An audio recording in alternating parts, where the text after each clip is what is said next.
eling dan eling.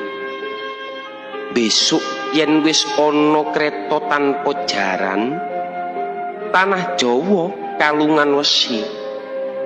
Prau mlaku ing dhuwur awang-awang. Kali ilang kedunge pasar ilang kumandangi.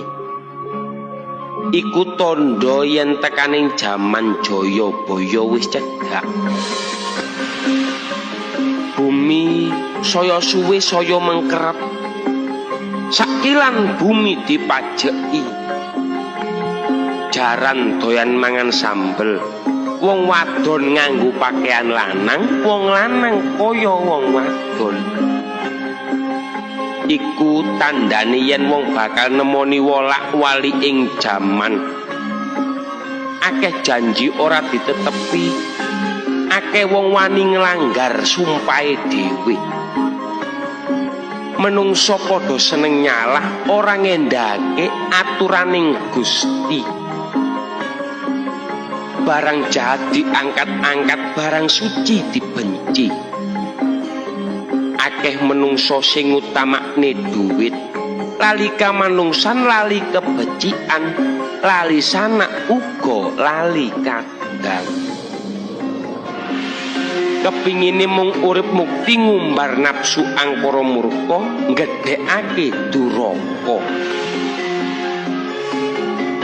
Wong bener tenger-tenger, wong salah malah bungah, wong apik malah ditampik.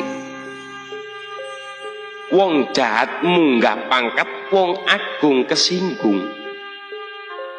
Wong ala kapuja-puja, wong wadon ilang kawirangane, wong lanang ilang kaprawirane.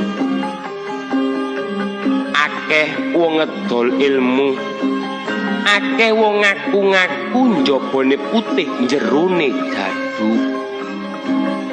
Ngakune suci nanging sucine palsu.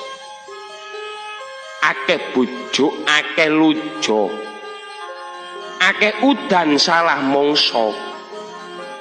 Akeh prawan nglairake putra, akeh jabang bayi lair goleki bapa. Agama akeh sing nantang, prikamanungsan saya ilang. Omah suci dibenci, omah ala saya dipuja. Anak mangan bapak, sedulur mangan sedulur. Kanca dadi mungsuh, guru padha disatru.